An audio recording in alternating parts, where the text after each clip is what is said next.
It was a day that would be etched in human history, though none could have predicted the full impact it would have. The sky was streaked with bright, glowing lines as enormous ships descended upon Earth, their metallic surfaces shimmering like colossal, otherworldly behemoths. These ships, some as large as entire cities, hovered just above the clouds. The world watched in awe, both terrified and mesmerized by the sight. Humanity had long speculated about the existence of extraterrestrial life, but nothing could have prepared them for the reality of it. The alien fleet belonged to a race called the Vraxians, an advanced species with technology that far surpassed anything human civilization had ever dreamed of. With their sleek, angular ships and hyper-intelligent minds, they exuded an air of superiority, making it clear that they had conquered countless planets before setting their sights on Earth. The Vraxians had a singular mission: to bring the human race into submission and claim Earth as their new territory. At first, their demands were simple: unconditional surrender. The Vraxian leader, Commander Zhyx, delivered the message through a holographic transmission. He was tall, imposing, with skin that seemed to shimmer like liquid metal and eyes that burned with a cold intelligence. His voice, smooth but commanding, echoed across the planet's communication channels. "Humanity stands at a crossroads," Zhyx intoned. "Your species has been deemed worthy of joining the Vraxian Empire, but only if you relinquish your will. Refuse, and your world will be dismantled." The message was clear: bow to their authority or face annihilation. Governments scrambled to formulate a response. World leaders debated, argued, and tried to buy time, but there was little hope of winning against such overwhelming power. The Vraxians possessed energy weapons that could reduce entire cities to rubble with a single shot. Their forces were vast, and their ships practically invulnerable to Earth's primitive weapons. Humanity was on the brink of extinction. But there was something the Vraxians didn't account for: human ingenuity. In the heart of Earth's Global Defense Initiative, a secret organization known as the Earth Resistance quickly mobilized. It was a coalition of the world's best minds: engineers, strategists, scientists, and military tacticians, each driven by the will to protect their home planet. At the center of it all was Dr. Cassandra Haynes, a brilliant scientist known for her unconventional approach to problem-solving. Dr. Haynes had been working for years on a theory that could alter the balance of power between humanity and any alien invaders. She had always believed that the key to overcoming superior technology lay in understanding how to think differently, to exploit weaknesses that an enemy might overlook. Now, with the entire fate of the world hanging in the balance, she knew that her ideas might be the only chance for humanity's survival. The Earth Resistance had developed a rudimentary countermeasure against the alien fleet's technology, a form of electromagnetic pulse, EMP, that could temporarily disable the Vraxian ships. It was a long shot, but it was the only tool they had. The EMP could potentially cripple the alien fleet's weapons and navigation systems, giving Earth's military forces a fighting chance. Cassandra, along with her team of engineers, had spent the past week refining the EMP weapon. The device was housed in a satellite launched into orbit, ready to be activated when the time came. But there was a catch. The Vraxian ship's shields were far more advanced than anything humanity had encountered, making it nearly impossible for the EMP to breach them. Cassandra's theory was that the EMP needed to be focused at a specific frequency, one that was so precise it could penetrate the alien ship's defenses for a brief moment. As the countdown to the final confrontation began, the Earth Resistance grew more desperate. The Vraxians had begun to display their terrifying power. Cities across the globe were falling under their control. The Resistance had no choice but to take a bold step, launch the EMP and hope that their calculations were correct. The tension was palpable as Dr. Haynes watched the monitors in the operations center. The EMP satellite was aligned, its engines primed for activation. Earth's forces, now united under a common banner, stood ready to give everything they had. For the first time in human history, the world had set aside its differences to face a common enemy. With a final nod to her team, Cassandra issued the command. Activate the EMP. The satellite released a pulse of energy, and for a fleeting moment, the alien ships flickered.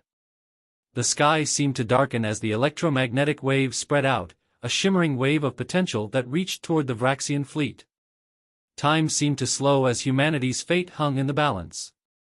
Would the EMP be enough to turn the tide, or was Earth about to be lost forever? As the pulse hit, a collective breath was held across the globe. The world would soon know whether human ingenuity could truly stand against alien supremacy. The EMP pulse surged through the atmosphere like a ripple on the surface of a pond. Across the world, people watched in bated breath, waiting for any sign that the Vraxians' invincible ships had been affected. There was a moment of complete silence, a fragile pause in the chaos of impending war. Then, as if a great pressure had been released, the first Vraxian ship shuddered, its shields flaring with a brief, violent burst of light. For a split second, the impenetrable barrier that had seemed like a physical impossibility flickered. The crowd at the Earth Resistance Command Center gasped. Could it be? Had the EMP actually worked? The answer came swiftly, too swiftly. The Vraxians were not only aware of the attempt, but they were prepared for it. In an instant, a wave of energy shot out from the alien ships, striking the EMP satellite with surgical precision. A massive explosion lit up the sky as the satellite disintegrated into fragments. "We've been compromised," a technician shouted, scrambling to redirect power to backup systems. The Vraxian leader, Commander Zhyx, had anticipated humanity's response. The alien fleet wasn't as invulnerable as they appeared, it had weaknesses, but the Vraxians' technology was advanced enough to detect the EMP signal and quickly neutralize it.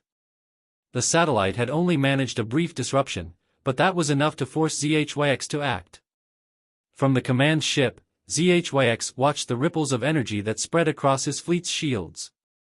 His deep-set eyes flickered with an eerie satisfaction. The Vraxians had no intention of letting Earth's inhabitants fight back. They had seen this before, a pattern of resistance that was predictable but ultimately futile. But now, with the human counterattack known, they would strike swiftly and decisively. "We'll reduce them to nothing but dust," Zhyx muttered. No more games. The first phase of the invasion had failed, but humanity's hope was not entirely gone. As the Vraxian fleet adjusted, Earth's forces responded with a counterstrike of their own. Every major military power on the planet had been briefed on the risks, and preparations were underway to launch an unprecedented global assault. While the EMP had failed, the Earth Resistance had one more weapon they hoped might shift the balance, an ancient, forgotten invention that was perhaps humanity's greatest asset. Meanwhile, across the world, as the global network of resistance forces quickly rallied, an unprecedented global mobilization began. Cities were evacuated, emergency protocols were enacted, and Earth's military forces converged. Despite the overwhelming odds, humanity's resolve was unwavering. The battle for Earth would not be won without blood, but the Resistance had discovered a truth that no alien conqueror could foresee: they had underestimated the human spirit. Dr. Cassandra Haynes knew it was only a matter of time before the Vraxians retaliated in full force, but she refused to let fear paralyze her. The EMP had been an important first step, but the war was far from over. Desperation fueled her mind, and she dug deep into her knowledge of Earth's military history.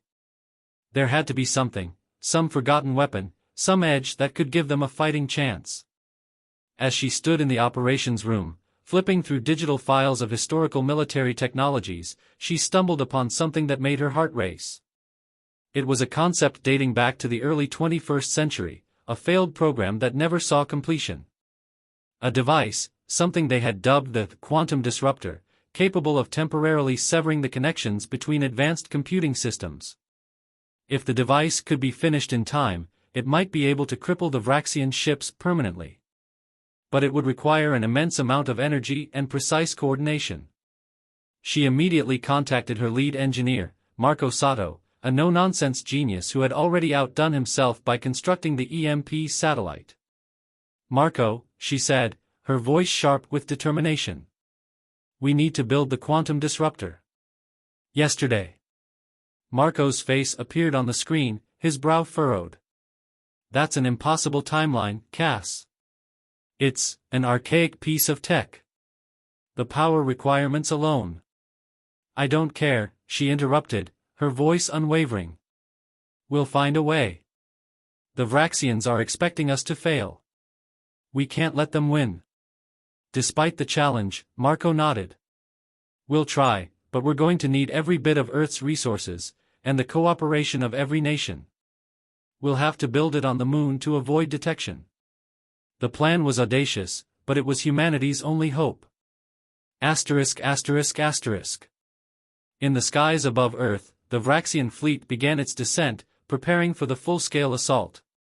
From their ships, waves of energy beams lashed out, tearing apart cities, toppling governments, and breaking resistance lines. The sky was filled with fiery trails as Earth's military responded with everything they had: fighter jets, missiles, and the best defense systems humankind had to offer. But the Vraxians were far too advanced. For every missile launched, a dozen ships effortlessly obliterated them with a single strike. The human forces were losing, and fast. The Earth Resistance's last hope rested on the fragile idea that their ingenuity could turn the tide. The battle for Earth had begun in earnest. The question now was whether human ingenuity could truly withstand the overwhelming might of alien supremacy. The answer would lie in the secret weapon that Dr. Haynes and her team were rushing to complete. As Earth cities burned beneath the relentless onslaught of the Vraxian fleet, the remaining resistance forces held their ground, retreating into underground bunkers and military bases. Yet, no matter how many tactics were employed, it became painfully clear, humanity was fighting a losing battle. The Vraxians had proven their dominance; their shields, energy weapons, and overwhelming numbers made them nearly unstoppable. Dr. Cassandra Haynes, however, refused to accept defeat. With Marco Sato and a hand-picked team of engineers, she worked tirelessly to complete the quantum disruptor. They had managed to acquire the necessary resources, somehow, despite global chaos, and established a hidden base on the moon, far from the prying eyes of the Vraxian fleet. The facility was a marvel of human resilience. Built within the lunar regolith, it was concealed from satellite surveillance, and the remnants of Earth's space programs had been repurposed for the task at hand. The disruptor was their last chance. Its purpose was simple yet complex: it would send a powerful, focused pulse of energy, capable of targeting and disabling the central processing units of the Vraxian ships. A blow to their communication systems, their navigational controls, and most importantly, their weapons. But the clock was ticking. The Vraxian fleet had already begun its systematic assault on Earth's remaining military strongholds. If the disruptor wasn't operational soon, humanity would be reduced to rubble. Back on Earth, the situation grew direr. Major cities had fallen, and only pockets of resistance remained. The global military was fractured, and the civilian population, desperate and scattered, awaited the inevitable collapse. Despite the overwhelming odds, a small glimmer of hope began to form around the Resistance's leaders, especially Dr. Haynes. Her reputation had reached across the globe, inspiring people to keep fighting, to believe that there was still a chance. In the makeshift command center deep beneath the Himalayas, General Ethan Silva, leader of Earth's unified forces, stood staring at the map of the Earth's orbital defenses. His face was etched with concern, but he understood the stakes. The Vraxians could not be allowed to win. Humanity had to find a way to fight back, to show them that they were not just another species to be crushed beneath an alien heel. "We can't let them finish us," General Silva said, his voice filled with grim determination. "They've underestimated us before, and they'll do it again." "But the Vraxians are everywhere," a voice chimed in from behind. "We've lost contact with most of the global forces." "Not everywhere," Silva responded, turning to the map on the wall. "We still have our eyes on the skies." At that moment, a secure transmission crackled to life. "General, this is Dr. Haynes," came her voice over the comms, firm yet tinged with the exhaustion of sleepless days. "The quantum disruptor is ready. We're launching it from the moon within the hour." General Silva's heart skipped a beat. "Are you sure it'll work?" "We're taking a leap of faith," Cassandra replied, her voice unwavering. "The Vraxians may be more advanced, but we've got something they can't predict: creativity and a willingness to sacrifice everything for survival. Just trust me." Asterisk asterisk asterisk. The launch took place under a cover of silence, the entire mission relying on the element of surprise. The quantum disruptor, housed in a sleek, modified space shuttle, had been prepared for a risky journey.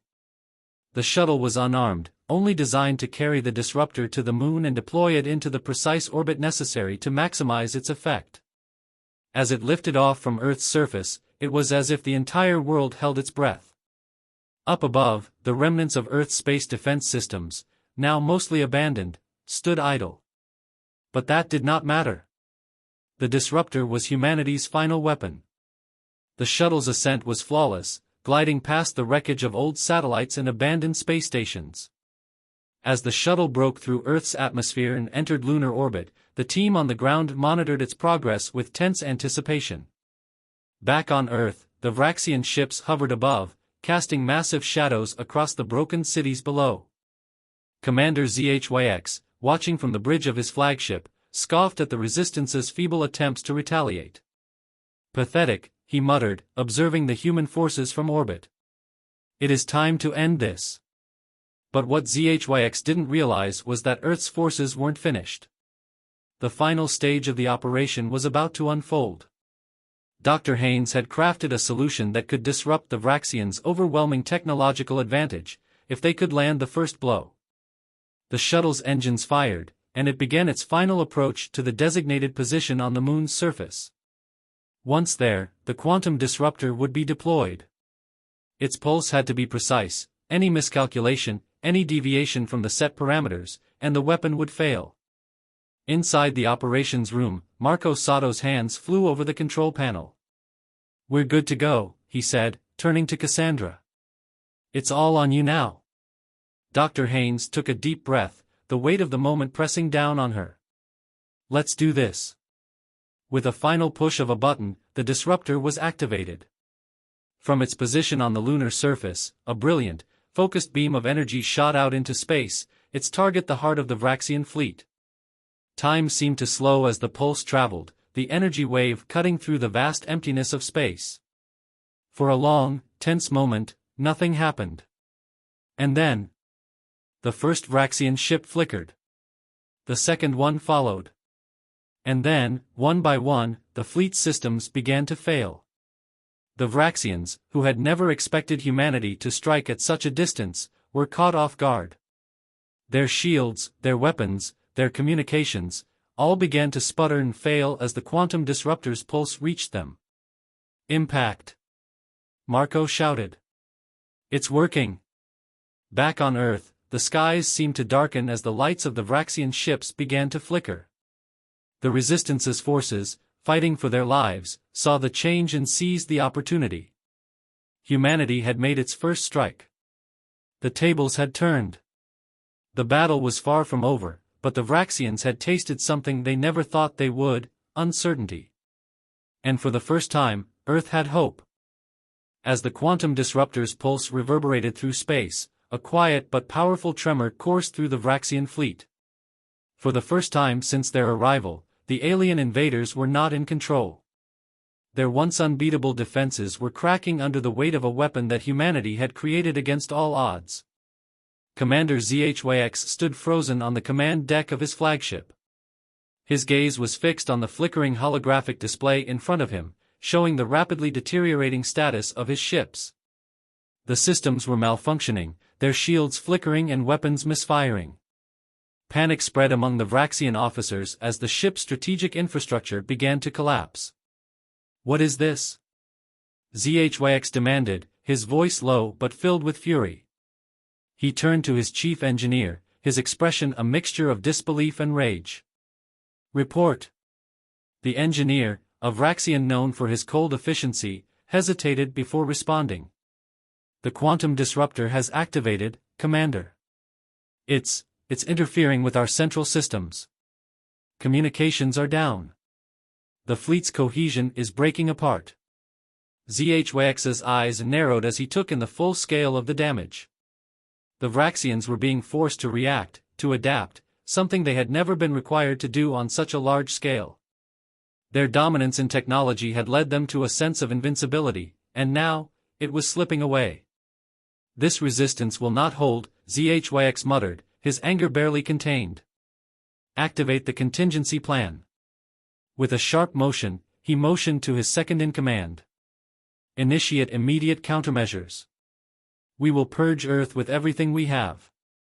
While Zhyx prepared his final act of retaliation, the Earth resistance found itself in a rare, fleeting moment of hope.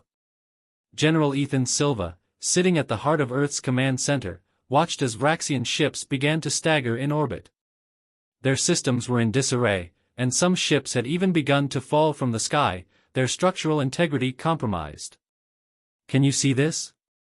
Silva said, his voice filled with a cautious optimism. "We've got them on the ropes." Dr. Cassandra Haynes, standing beside him, nodded slowly. She knew better than anyone that the Vraxians wouldn't give up so easily. "We can't afford to waste time," she said.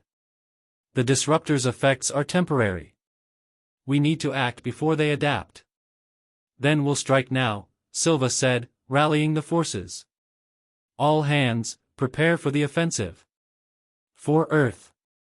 With renewed vigor, Earth's military launched into action. Fighter jets, bombers, and warships that had been hiding in strategic locations under the Earth's surface now soared into the sky, their weapons primed. Across the globe, resistance movements, once splintered and disorganized, were now coordinated under a unified command. They would take the fight to the Vraxians, while the window of opportunity remained open. The world's leaders rallied behind the resistance. Even nations that had previously hesitated to act in solidarity against the alien invaders now put aside their differences, knowing that this was a battle for the survival of humanity. The battle would not just be won through military might but through ingenuity, the very trait that had brought them this far. ******. While Earth's forces surged into action, Zhyx's contingency plan was already in motion.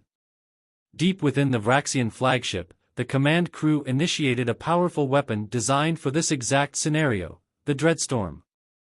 This planet killer was capable of unleashing a cataclysmic storm of energy, powerful enough to eradicate an entire planet's surface within hours.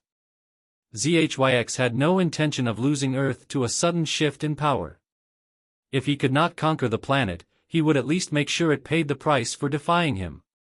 The Dreadstorm's energy core thrummed to life, and soon, a colossal beam of focused energy began to form at the core of Zhyx's ship. The massive cannon, designed to target and obliterate planetary surfaces, was now charging. Once unleashed, the weapon would send a pulse of destructive force that could wipe out all life on Earth, leaving the planet a barren wasteland. As the weapon charged, Zhyx turned to his crew. "Prepare the Dreadstorm. Earth will fall before the end of the day." ******. Back on Earth, the counterattack had begun.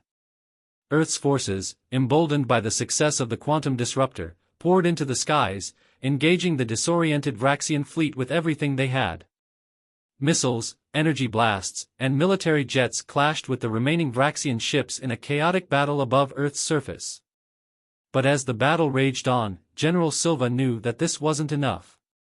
They had no time to fully incapacitate the fleet, and their forces were still outnumbered. They needed to stop the Dreadstorm. "We've got to take out that flagship," Silva said, his eyes glued to the display as Vraxian ships began to regroup and retaliate. "It's the only way to stop that weapon." Dr. Haynes was already a step ahead. "We'll need a direct hit. But our weapons won't pierce their shields at this range. We need something with more precision." Marco Sato, who had been working alongside Cassandra throughout the entire war, turned to her. "I've got an idea, but it's risky. If we can fire a missile from one of our bombers at the right angle, we can use the Vraxian flagship's energy feedback against itself. But we'll need to time it perfectly, or we'll destroy the missile." The plan was a long shot, but it was their only shot. High above the battle, the Vraxian flagship loomed, its Dreadstorm weapon fully charged. Zhyx watched with cold satisfaction as the target coordinates locked into place. He knew that Earth's forces were scrambling below, but the destruction he was about to unleash would be final. There was no escape. As the countdown for the Dreadstorm began, a squadron of Earth bombers, led by Colonel Jenna Morales, entered the combat zone. Their missile payloads were primed, and the pilots knew they had one chance to disable the flagship before the weapon fired. "Prepare for evasive maneuvers," Morales barked to her team. "If we don't take that ship down, we won't have a planet left to fight for." As the bombers neared the flagship, the Vraxian defenses flared to life. Energy shields surrounded the massive ship, but Morales and her team held their nerve. One missile, one perfect shot. She gave the order. The missile launched, streaking through the sky like a comet. It hurtled toward the flagship, the Vraxian energy field flaring against it. Just as the missile made contact, the flagship's energy core reacted in a violent surge. A pulse of light erupted from the collision point, sending a shockwave rippling through the Vraxian fleet. The flagship trembled, its shields buckling. And then, with a resounding roar, the Dreadstorm's energy core exploded in a cascade of destructive energy, vaporizing the weapon and sending the flagship into a catastrophic spiral toward the planet below. The Vraxian fleet faltered. Earth's forces, seeing the flagship's fall, pressed the attack with renewed strength. The Vraxians had been dealt a heavy blow, but the fight was far from over. The war for Earth had reached its turning point. Humanity, against all odds, had made its mark. But now, with the Dreadstorm destroyed, the battle for the future of Earth was just beginning. The explosion of the Vraxian flagship was felt across the entire battlefield. As the massive ship tumbled toward Earth's atmosphere, its fiery death caused a ripple of confusion and fear among the remaining Vraxian ships. The shockwave disrupted their formations, and in the ensuing chaos, Earth's forces found themselves with an unexpected advantage. General Ethan Silva's eyes widened in disbelief as the Vraxian fleet began to falter. The flagship's destruction had crippled their central command, and the remaining ships, disoriented and leaderless, struggled to maintain any sense of order. Earth's remaining military assets surged forward, striking where the Vraxians were weakest. "We've got them on the run," Silva said, his voice a mix of surprise and growing confidence. "But we need to act fast. We can't let them regroup." Dr. Cassandra Haynes, standing beside him, took a deep breath. The battle had shifted, but the war was far from won. "We need to push them back, cut off their reinforcements. If we let them establish a foothold, they'll recover. We need to finish this." The resistance had seized its moment, and now, every human on the planet felt the pulse of hope. But as quickly as it had arrived, that hope was overshadowed by an even greater threat. A new Vraxian tactic emerged, a last-ditch effort to regain control of the war. ZHYX had been cornered. His flagship was gone, and his forces had suffered devastating losses. But he was not the kind to accept defeat without ensuring his enemies paid a bloody price. ******. In the depths of the Vraxian command ship, what remained of it, ZHYX stood before his war council, his mind racing with plans of vengeance. Despite the destruction of the Dreadstorm and the loss of the flagship, the Vraxians still possessed a deadly weapon, the Reclamation Protocol. The Reclamation Protocol was a series of ships designed not just to obliterate entire regions but to terraform worlds, turning them into barren landscapes of harsh environments. Unlike the Dreadstorm, which targeted immediate destruction, the Reclamation Protocol was slower, more insidious, a gradual, methodical process of rendering a planet uninhabitable. ZHYX's eyes glinted with cold fury as he activated the system.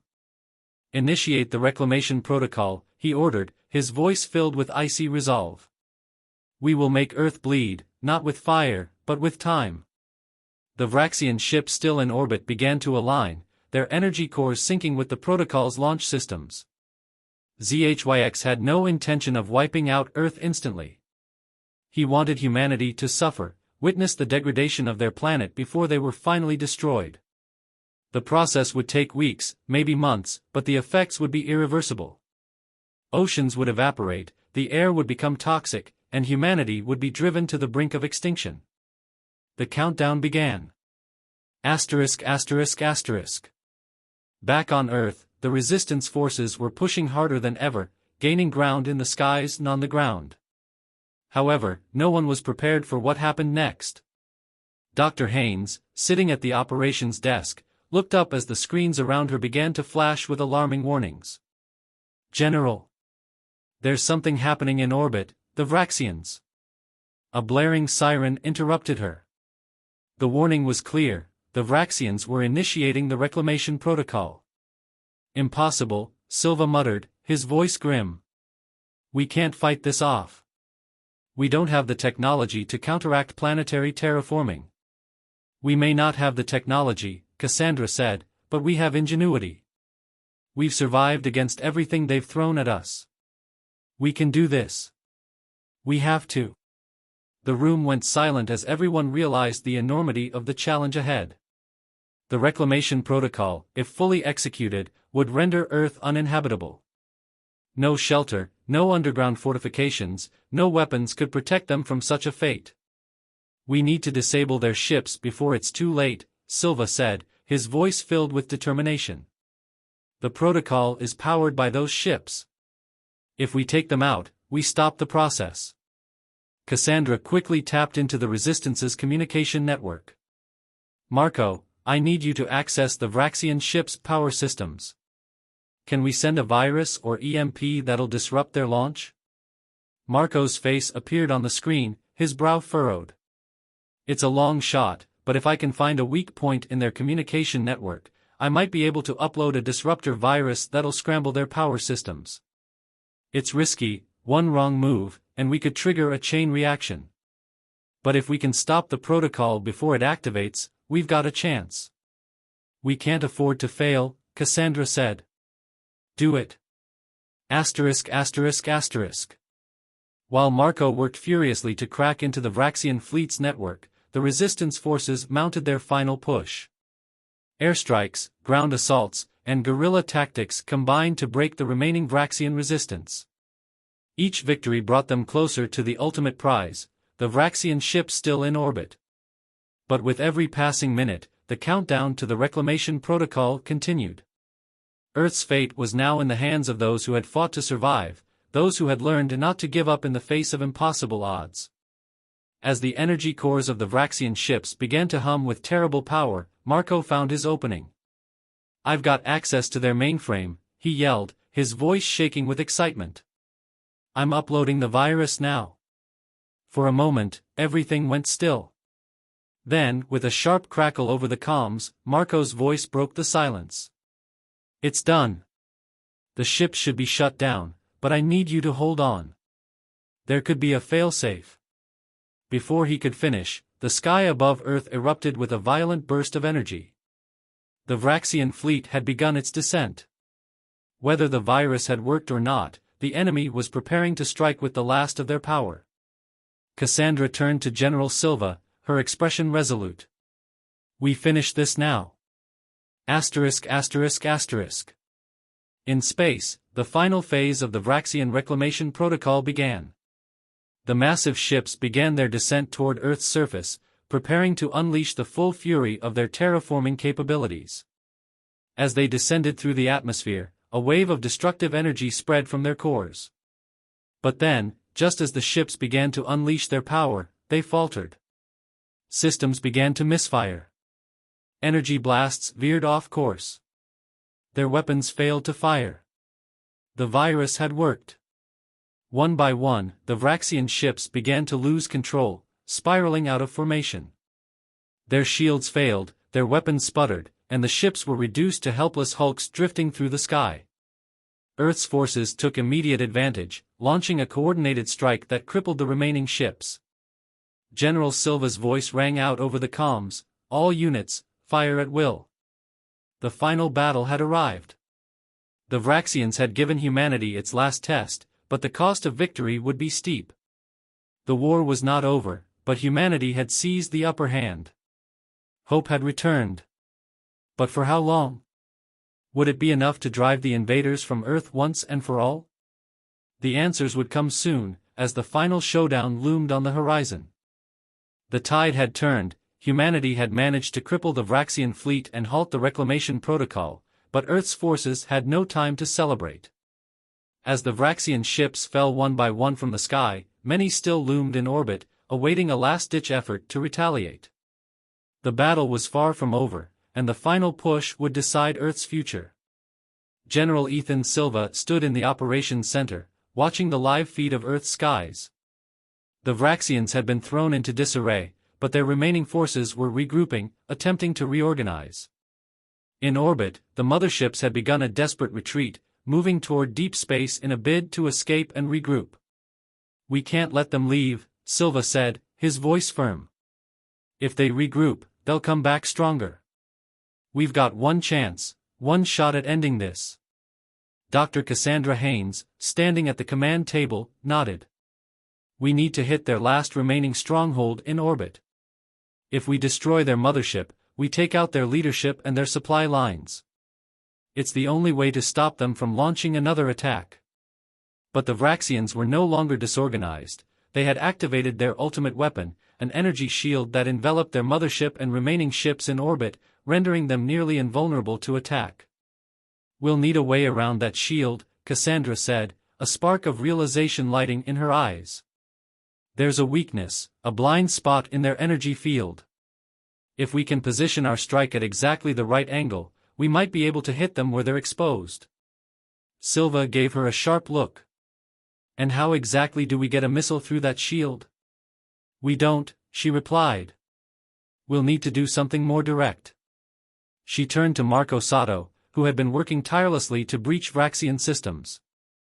"Marco, can you reprogram the final missile we have to target that blind spot? It'll require a precise manual override and split-second timing." Marco looked up from his terminal, his eyes bloodshot from days of non-stop work. He nodded grimly. "I can do it. But I'll need help, someone has to guide me through it in real time. And once that missile launches, it's a one-way trip." The gravity of the situation hung heavily in the air. To ensure the destruction of the Vraxian mothership, they would need to send one of their best pilots on a suicide mission. It was a risk, but there was no other choice. Colonel Jenna Morales stepped forward, her expression unwavering. "I'll take the shot." Asterisk. Above Earth, the Vraxian mothership drifted, its energy shield glowing menacingly in the vacuum of space. Inside, ZHYX seethed with frustration.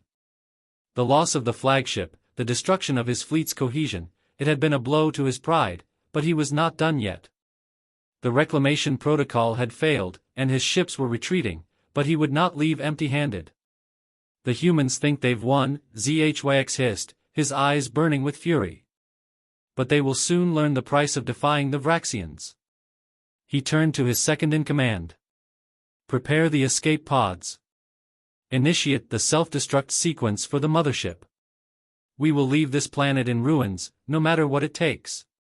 Asterisk. Back on Earth, time was running out. The mission had been decided. The final push was about to begin. Morales climbed into the cockpit of the modified bomber that had been prepared for the mission.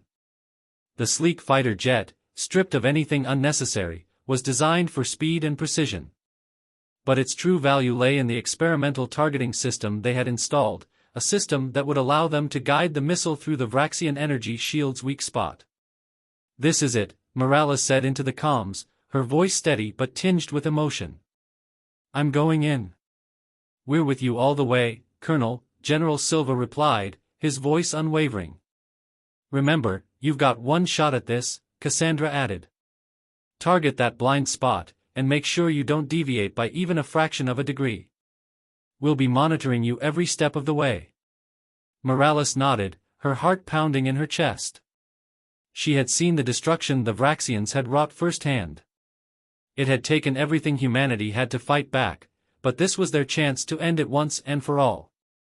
The bomber rocketed into the sky, propelled by sheer will and the weight of humanity's last hope. Morales navigated her craft into the stratosphere, moving fast and silent, the world below disappearing as she ascended into the heavens. Asterisk. In space, the Vraxian mothership's shield shimmered, impenetrable and powerful. ZHYX watched as his fleet made their retreat, but his thoughts were consumed with revenge. The humans would pay, he would make sure of it. The reclamation protocol had failed, but Earth had yet to experience the full fury of the Vraxian Empire. "Initiate the countdown for the self-destruct," he ordered, his voice cold. But before the command could be fully executed, a warning beep sounded from the control console. The radar blipped, something was coming at them, fast. "Incoming," a technician screamed. "A human vessel, fast-moving." "Impossible." Zhyx snarled. "Their missiles can't penetrate our shields." But the human bomber wasn't carrying just a missile, it was carrying hope. Asterisk asterisk asterisk. Colonel Morales guided her craft with expert precision, her pulse steady despite the gravity of the mission. Marco's voice crackled through her comms. "You're on track, Colonel. Target that weak spot, prepare to fire." The countdown began. Morales could feel the tension building in her hands as she gripped the controls.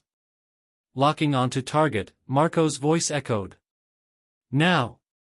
The missile detached, streaking toward the Vraxian mothership at blistering speed. Morales maneuvered her bomber, threading through the debris field of fallen Vraxian ships, eyes locked on the single, fleeting moment that would determine Earth's future. As the missile neared, it locked on to the shield's weak point, the spot where the energy field could not fully protect the mothership. Morales held her breath. The missile hit the energy shield, and for a brief instant, the shield flickered. It was just long enough. The missile pierced through the weak spot, embedding itself into the mothership's core. The explosion was deafening. Asterisk asterisk asterisk. For a moment, nothing happened.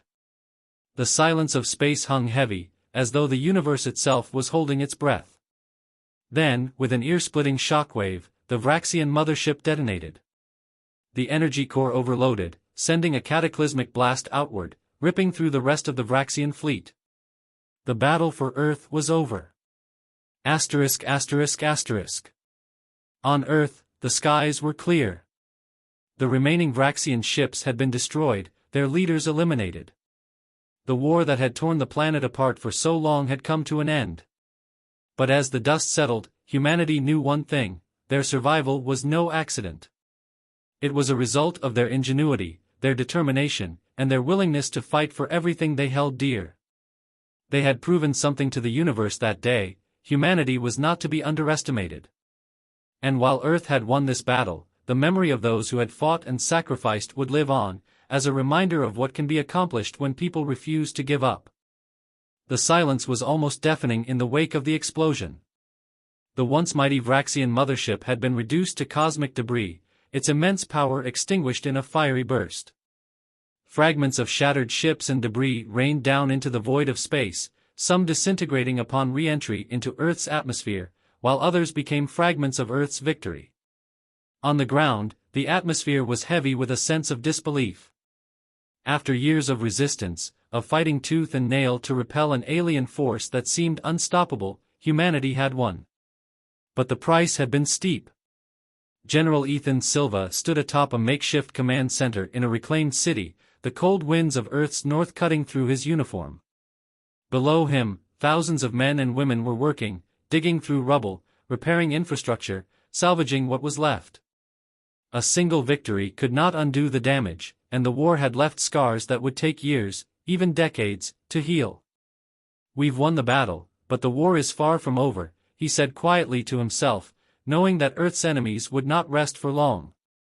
Though the Vraxians had been crushed, the galaxy was vast, and there were many factions who had their eyes on Earth's newfound strength. He sighed, his mind drifting back to the faces of those who had fallen: Colonel Jenna Morales, the brave pilot who had given her life for this victory. It was a reality they all knew but seldom spoke of: in a war like this, each victory came at a cost.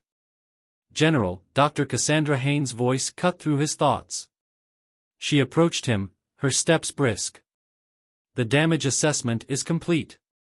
The infrastructure's been hit hard, but nothing that can't be rebuilt." "Except for the people," Silva replied somberly, his eyes lingering on the horizon. "The people we've lost, the families torn apart." Cassandra paused, her expression softening. "I know. But we'll rebuild. It's what we do." It's why we fight. Why we survive, Silva added, the words coming to him almost instinctively. Against everything, we survive. Asterisk asterisk asterisk. Meanwhile, in orbit, the remnants of the Vraxian fleet drifted aimlessly. With their mothership destroyed, their command structure had crumbled, and they had no way of returning to their homeworld. The few remaining ships were little more than derelict vessels, their systems failing one by one. Without leadership, they were stranded in a foreign galaxy, powerless and leaderless.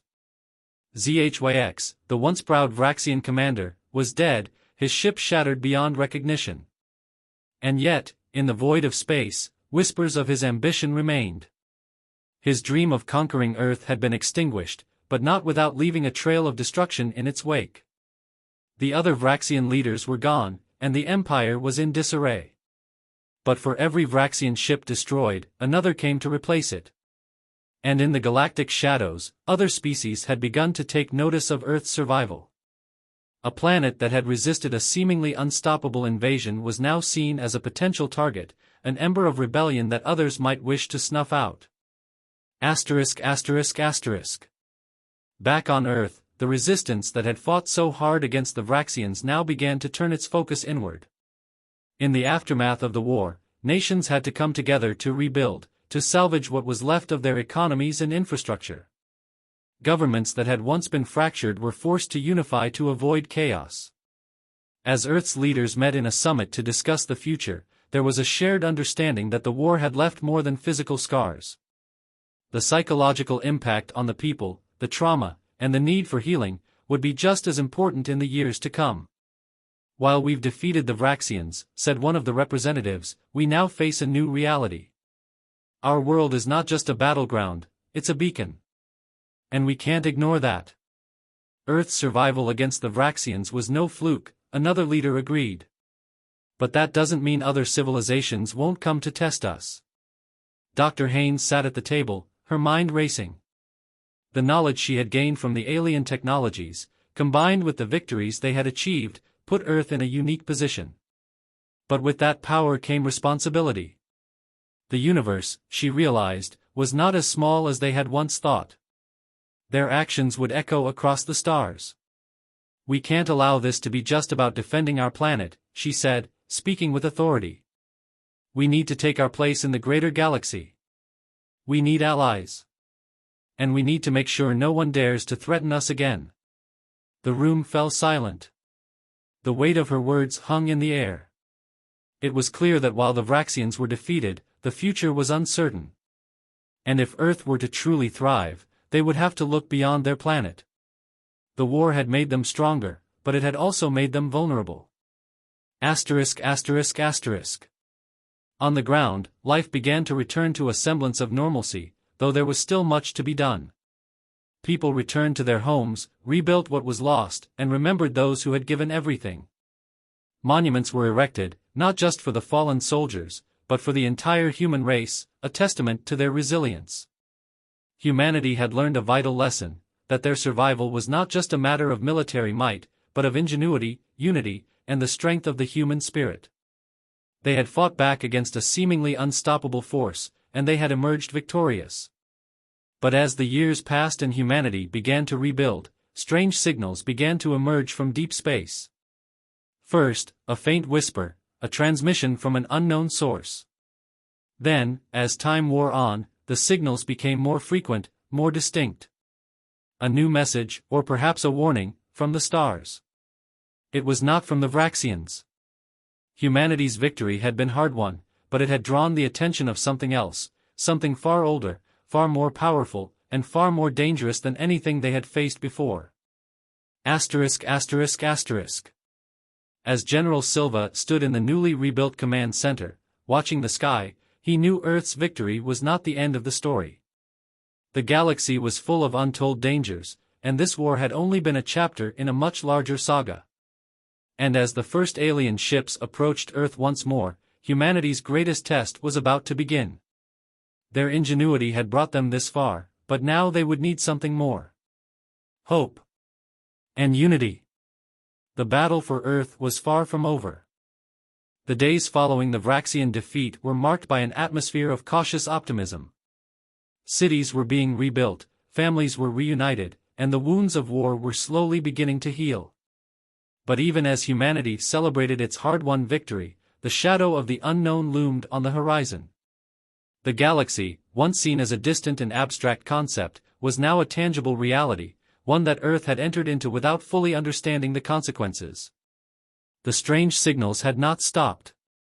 At first, they were dismissed as mere cosmic background noise, misinterpretations of radiation, or perhaps malfunctioning equipment. But when the frequency and intensity of the signals increased, the world's scientific community could no longer ignore them. This was not a random occurrence.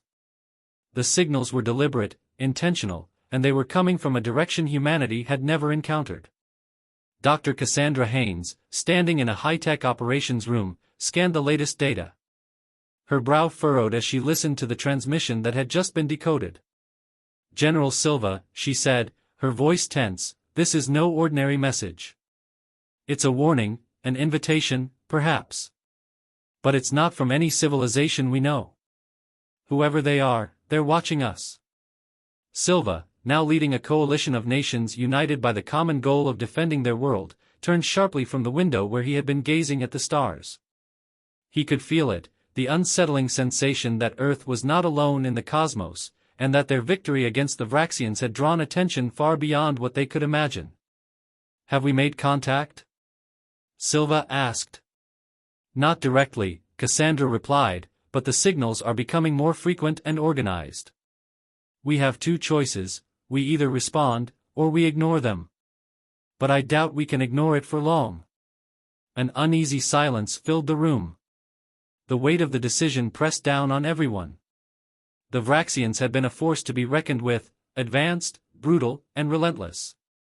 And they had not been the only threat lurking in the galaxy. What if this is a new threat? Silva said, his voice laced with caution. "We barely survived the Vraxian invasion. We don't know what we're dealing with out there." "We don't have the luxury of time," Cassandra said. "If we respond to these signals, we may be inviting a new war. But if we don't, we risk remaining blind to the larger universe around us." The world's leaders were in agreement: humanity had to take a stand. They could not afford to retreat into isolation. The survival of Earth, once in peril from an alien invasion, now depended on how they navigated this new phase of their existence. The signals would not stop, and if they were to face another threat, they would have to be ready. ******. In a vast underground command center, high above the Earth in orbit, the newly unified human fleet prepared for what could be a critical mission. Ships, some hastily built after the war, others salvaged from the remnants of the Vraxian fleet, were being refitted and armed for the unknown. Yet, despite their readiness, there was a lingering sense of uncertainty. Humanity had never faced an unknown force on this scale, and as the signals grew stronger, the question remained: who was out there? Colonel Morales would have been the first to volunteer for this mission, General Silva muttered, staring at the empty seat beside him. Dr. Haynes placed a hand on his shoulder. "Her legacy is with us. You've stepped into her role now. But we have new warriors, new leaders who will carry the torch. We're not the same as we were before the war." Silva nodded. Morales' sacrifice had made this moment possible. But her absence was a void that could never truly be filled. *****. The first exploratory fleet, a coalition of military ships and scientific vessels, was launched into the depths of space, headed toward the source of the signals. The mission was clear: find out who or what was responsible for the transmissions and determine whether they were a threat or an ally. Earth's fate now lay in the hands of these brave men and women, but even as they prepared for their journey, something tugged at the back of their minds, a sense of foreboding. Captain Marcus Hale stood at the helm of the flagship, Phoenix Rising. His crew, a mix of seasoned veterans and new recruits, moved in silence as they gathered around their stations. The ship was a marvel of human ingenuity, a symbol of the unity forged through struggle, but even Hale could not deny the growing tension in the air. "We've been through a lot," he said, addressing his crew over the intercom. But this mission is unlike anything we've ever faced. We don't know what's out there. Keep your wits about you. Stay sharp. Earth's future depends on what happens next." With a final command, the fleet engaged its FTL drive and surged forward into the unknown, leaving Earth behind. As they sped toward the source of the signal, they didn't know if they were racing toward salvation or destruction. Asterisk asterisk asterisk. As the ships traveled through the vast expanse of space, they began to encounter anomalies, distorted gravitational fields, strange radiation patterns, and signs of ancient civilizations long gone. Every signal they passed was older than the last, some dating back millions of years. The implications were staggering. This was no ordinary message. For the first time since the war ended, the crew of Phoenix Rising was forced to confront the possibility that humanity was not the first civilization to traverse the stars. They were the latest in a long line of species to rise and fall.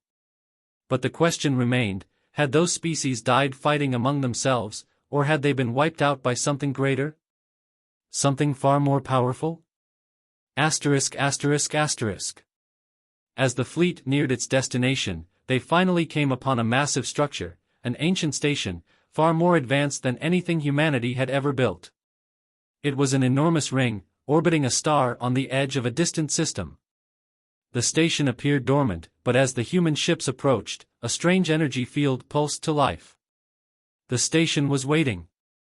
As Phoenix Rising drew closer, a transmission was sent, a message that echoed across the void. "Humanity, welcome to the galaxy." It was not a warning. It was not a challenge. It was an invitation. The crew stood in stunned silence, knowing that they had just entered the most pivotal moment in human history. They were no longer isolated on their small world. They were a part of something far bigger. A new chapter had begun. The invitation was clear: humanity could join the greater galactic community, but first, they would have to prove themselves. The survival of Earth, and its place in the galaxy, now rested on the choices they made in the days to come. Humanity had fought for its right to exist. Now, it had to earn its place among the stars.